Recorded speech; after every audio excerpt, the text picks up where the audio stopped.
Selamat pagi anak-anak. Kita awali dulu dengan salam pemersatu kita. Salam Tarakanita. Satu hati, satu semangat Tarakanita. Yes. Jumpa kembali dalam kelas pendidikan agama dan budi pekerti. Apa kabar anak-anak? Semoga semuanya pada sehat ya. Kita bisa mengikuti pembelajaran kita pada hari ini. Tema hari ini sangat menarik anak-anak. Nah, apa tema kita kira-kira hari ini? Kita lihat. Nah, tema kita hari ini adalah Aku Citra Allah yang Baik. Nah, anak-anak, adapun indikator pencapaian kompetensi atau apa yang akan Anda dapatkan setelah proses kita hari ini. Yang pertama, nantinya kalian bisa memahami makna terdalam dari citra Allah yang unik. Kemudian yang kedua, mengenali keunikan dalam diri sendiri. Kemudian yang ketiga, sikap menghadapi keunikan. Kemudian yang keempat, makna manusia sebagai citra Allah yang ada dalam kitab Kejadian bab 1 ayat 20 sampai 28. Kemudian yang kelima, itu saya minta untuk merefleksikan sifat Allah dalam diri kita. Kemudian yang terakhir, nantinya saya minta untuk menyusun doa syukur atas karunia dari Allah, kenapa kita diciptakan adanya. Nah, anak-anak, ada dua fokus yang menjadi proses pembelajaran kita hari ini, yaitu citra Allah dan manusia unik. Allah dan manusia unik. Kita lihat dulu yang pertama, citra Allah. Apa yang dimaksud dengan citra? Kata citra itu identik dengan rupa, gambar, atau gambaran. Saya akan mengajak kalian untuk coba melihat sedikit lebih memahami tentang citra itu. Nah, ini anak-anak boleh mengambil cermin lalu kita coba melihat sama-sama ya. Nah, anak-anak, untuk bisa memahami citra atau gambaran, tangan Bapak sudah ada cermin. Nah, di dalam cermin ini ada gambaran saya, gambaran Ben. Tetapi saya bukan ada di dalam cermin ini. Cermin ini hanya sebagai fasilitasi. Jadi yang ada dalam cermin ini adalah gambaran saya. Nah, itu kurang lebih bagaimana kita memahami tentang citra. Nah, lalu bagaimana ketika dihubungkan dengan citra Allah itu sendiri? Nah, anak-anak, jika manusia adalah citra Allah, maka manusia itu serupa atau segambar dengan Allah. Allah menciptakan manusia itu menurut gambar dan rupanya. Nanti kita akan lihat pada bagian akhir ini tentang bagaimana Allah menciptakan manusia menurut gambar dan rupa. Keserupaan dengan Allah itu bukan dalam hal fisik. Nanti kita akan pertegas lagi ya. Karena apa? Allah itu roh. Yang namanya roh, berarti kita tidak dapat menjamak. Kemudian, keserupaan manusia dengan Allah ini lebih dalam hal menyangkut tentang sifat. Ini manusia, kalau menyerupai Allah berarti dia harus menyerupai sifat-sifat yang dimiliki oleh Allah. Ada kemiripan antara manusia dengan Allah. Namun, Allah dan manusia itu adalah berbeda. Nah, kita akan coba lihat perbandingan dengan orang tua kita. Kita semua ini lahir dari orang tua. Anak itu menjadi gambaran atau citra dari orang tua dan tentunya pasti ada kemiripan. Entah itu secara fisik ataupun juga secara psikis. Perilaku kita sebagai anak mempengaruhi orang lain dalam memberikan penilaian. Maka kita tentunya harus hati-hati sekali dalam bertingkah laku ataupun bertutur. Nah, anak-anak, Pak Ben akan meminta Anda untuk coba mengisi kemiripan seperti apa, kemiripan fisik seperti apa yang kalian miliki dengan orang tuamu. Misalnya rambut, apakah mirip dengan ayah atau ibumu? Seterusnya sampai dengan bentuk badan. Nanti Anda mengerjakan di buku catatan kalian. Kemudian selain secara fisik, kalian juga Bapak minta untuk mengisi kemiripan secara sifat. Cara berjalannya bagaimana? Apakah cara berjalanku sama dengan ayahku? Keuletanku sama dengan ibuku? Cara menyikapi sesuatu sama dengan ibuku? Nanti Anda tinggal atau dengan kerabatnya. Apa yang kalian lakukan ini menjadi gambaran untuk kita bisa memahami kata citra itu sendiri. Sehingga ketika seseorang menyebut dirinya sebagai citra Allah, maka hendaknya kita juga mengembangkan sifat-sifat Allah seperti yang tadi dikatakan. Harapannya hari demi hari semakin menyerupai Allah. Dalam bahasa Latin sering disebut imago Dei. Namun anak-anak, kenyataannya bahwa banyak sekali orang memiliki sifat yang bertentangan atau berlawanan dengan sifat-sifat yang Allah. Dalam materi kita ini kan satu tujuannya adalah mempelajari atau menemukan, mengembangkan kecitraan kita dengan Allah. Maka anak-anak saya minta coba menyebutkan atau menggambarkan, menuliskan dalam buku kalian sifat-sifat Allah itu seperti apa. Allah itu penyayang misalnya, Allah itu adil. Setelah Anda menuliskan itu semua, lalu pertanyaan lanjutnya adalah sifat-sifat Allah yang paling dominan, apa yang ada dalam diriku yang sering aku tampakkan dalam hidup ini. Lalu sifat-sifat mana yang paling dominan tidak saya tampakkan dalam hidup ini. Karena itu anak-anak saya minta untuk coba mengisi tabel berikut ini. Nanti di buku catatan silakan menulis ya, keserupaanku dengan Allah itu seperti apa. Oh, sifat-sifat Allah itu, oh Allah itu penyayang. Nah, di situ Pak Ben Anda memberi angka 4, 3, 2, dan 1. Ya. 4 itu paling selalu, sering, cukup, lalu sama sekali tidak di nomor 1. Kalau Allah itu penyayang, apakah sifat itu sering aku tampakkan? Jadi Anda centang di angka 4. Nah, selanjutnya kita lihat poin yang kedua tentang manusia unik. Nah, kata unik dalam Kamus Besar Bahasa Indonesia artikan dengan tersendiri, lain dari yang lain, berbeda, tidak ada banyak, punya ciri khas tersendiri. Hanya saya seperti aku, hanya kamu seperti dirimu. Tidak ada manusia yang sama. Kembar sekalipun tetap ada perbedaan. Nah, jadilah dirimu sendiri. Jangan meniru orang lain. Tidak perlu menjadi orang lain. Yang perlu kita lakukan adalah menemukan keunikan dalam diri kita, lalu kembangkannya. Keunikan itu meliputi apa saja, nak? Pertama, dalam kaitan dengan fisik, juga bakat. Lalu bagaimana caranya kita menemukan itu?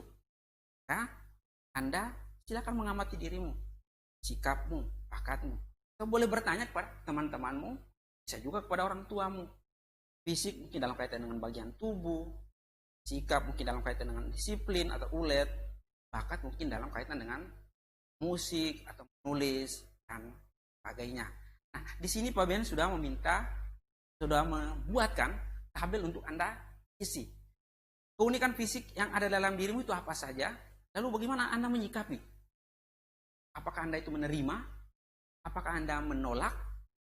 Atau kurang menerima? Dan berikan alasannya. Kemudian keunikan dalam kaitan dengan sifat. Dan juga bakat. Apakah sikapmu ketika menerima itu atau kurang menerima, lalu menolak, dan tuliskanlah alasannya. Kita akan coba lihat, masuk ke bagaimana saya mengaitkan antara citra Allah yang unik dengan manusia sebagai ciptaan yang unik. Nah, manusia unik diciptakan sebagai citra Allah. Kita, walaupun mirip dengan orang tua, kita tetap saja memiliki kekhasan. Kita mungkin mirip dengan orang lain, tetapi tidak boleh disamakan juga mereka. Bersyukurlah bahwa kita memiliki kemiripan dengan orang lain.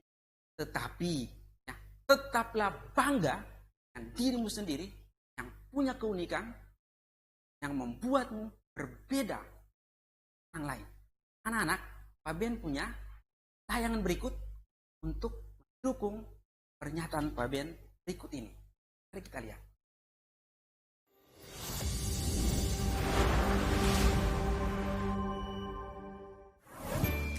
Hello Peanut Gang. Manusia dilahirkan memang memiliki keunikan masing-masing. Salah satunya dari anak kembar ini nih guys. Mereka yang dikandung dalam rahim seorang ibu secara bersamaan ini tentunya punya kisah dan keunikannya juga ya. Seperti yang bakalan TSP bahas kali ini. Langsung aja yuk, inilah kisah orang-orang kembar paling fenomenal. Tapi sebelum kita lanjutkan, bagi kamu yang belum subscribe, ditekan dulu dong tombol subscribe-nya biar kamu gak ketinggalan informasi lainnya dari TSP. Kembar tapi beda. Kalau orang kembar kan biasanya sulit dibedakan ya guys. Tapi beda dengan dua orang yang satu ini nih. Dua kembar ini memiliki warna kulit dan paras yang sangat jauh berbeda. Bisa kita lihat, kedua kembar bernama Lucy dan Maria Elmer yang berasal dari Gloucester, Inggris ini adalah kembar non-identik.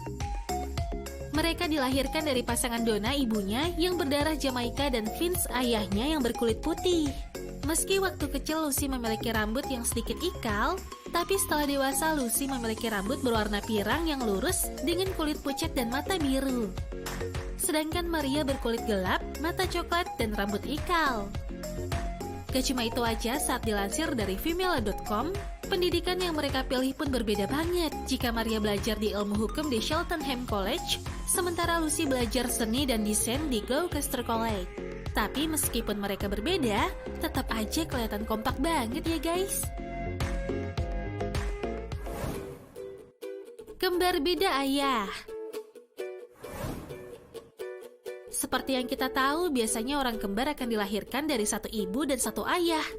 Tapi kisah kedua orang kembar ini berbeda loh guys. Anak perempuan bernama Alexandra dan anak laki-laki bernama Calder lahir dalam satu ibu, tapi mereka memiliki ayah yang berbeda. Alexandra lahir dari ayah bernama Simon, sementara Calder lahir dari ayah yang bernama Graham. Kira-kira kenapa bisa ya? Saat dikutip dari BBC.com, ketika Simon dan Graham Bernie Edwards memutuskan ingin menjadi ayah, mereka memilih membuahi masing-masing satu embrio saat melakukan bayi tabung, dan kemudian menanamnya ke satu ibu pengganti pada saat yang sama. Mereka berdua mengikuti proses kehamilan tersebut dari jauh karena sang ibu pengganti Maxton berada di Kanada. Dan gak disangka guys, kehamilan ini berhasil loh. Dan kedua anak kembar itu lahir dengan selamat. Kembar beda bulan lahir. Anak kembar seharusnya sih dilahirkan pada hari yang sama ya guys. Walau terjadi perbedaan waktu lahir, tapi biasanya cuma beberapa menit aja sih. Nah, kisah yang dialami oleh sepasang anak kembar ini unik banget nih. Anak kembar bernama Amy and Katie ini lahir secara terpisah dengan jarak 87 hari. Sang ibu Maria Jones Elliot terpaksa harus melahirkan 4 bulan lebih awal dari perkiraan dokter. Tapi betapa terkejutnya sang ibu, hanya Amy yang bisa lahir. Dan Amy harus berjuang di inkubator sementara Katie berjuang dalam rahim sang ibu. Nah, si kembar tersebut akhirnya baru bisa dipersatukan kembali setelah 87 hari kemudian guys, setelah Katie dilahirkan. Kembar tak mau bicara. Kalau kisah kembar yang satu ini terbilang aneh dan masih menjadi misteri hingga kini loh guys. Pada tahun 1963 lahir pasangan anak kembar bernama John dan Jennifer Gibbons, yang dijuluki dengan nama The Silent Twin atau si kembar bisu. Julukan ini dibuat karena mereka berdua tidak mau berbicara kepada siapapun kecuali hanya saudara kembarnya sendiri. Bahkan mereka memiliki cara khusus dan aneh dalam berbicara loh, yang gak bisa dipahami oleh orang lain, bahkan orang tuanya sendiri sekalipun. Hal ini juga diperparah dengan hal bully yang diterima mereka pada saat di sekolah karena mereka berkulit gelap. Dari sini mereka semakin mengisolasi diri. Dan hal aneh pun terjadi saat mereka menulis novel yang semuanya berisi tentang kriminal guys. Hingga akhirnya mereka merencanakan tindakan kriminal sungguhan. Tapi bukannya di penjara, mereka kemudian dimasukkan ke rumah sakit jiwa di Broadmoor Hospital. Nah, kisahnya ini kemudian dituliskan oleh seorang jurnalis bernama Marjorie Wallace yang dikisahkan keduanya memiliki perjanjian yang cukup mengerikan, yaitu apabila salah satu dari mereka meninggal dunia, mereka yang hidup harus bicara normal dan berkomunikasi dengan orang-orang. Nah, anak-anak, cuplikan tadi cukup memberi penegasan kepada kita bahwa kembar sekalipun pasti ada bedanya. Nah, anak-anak, kita akan masuk ke poin berikutnya tentang dasar manusia diciptakan sebagai citra Allah dalam kitab Kejadian bab 1 ayat 26 sampai 8. Berfirmanlah Allah, baiklah kita menjadikan manusia menurut gambar dan rupa kita, supaya mereka berkuasa atas ikan-ikan di laut dan burung-burung di udara, dan atas ternak, dan atas seluruh bumi, dan atas segala binatang melata yang merayap di bumi. Maka Allah menciptakan manusia itu menurut gambarnya. Menurut gambar Allah diciptakannya dia, laki-laki dan perempuan diciptakannya mereka. Allah memberkati mereka, lalu Allah berfirman kepada mereka, beranak cuculah dan bertambah banyak, penuhilah bumi dan taklukkanlah itu, berkuasalah atas ikan-ikan di laut dan burung-burung di udara, dan atas segala binatang yang merayap di bumi.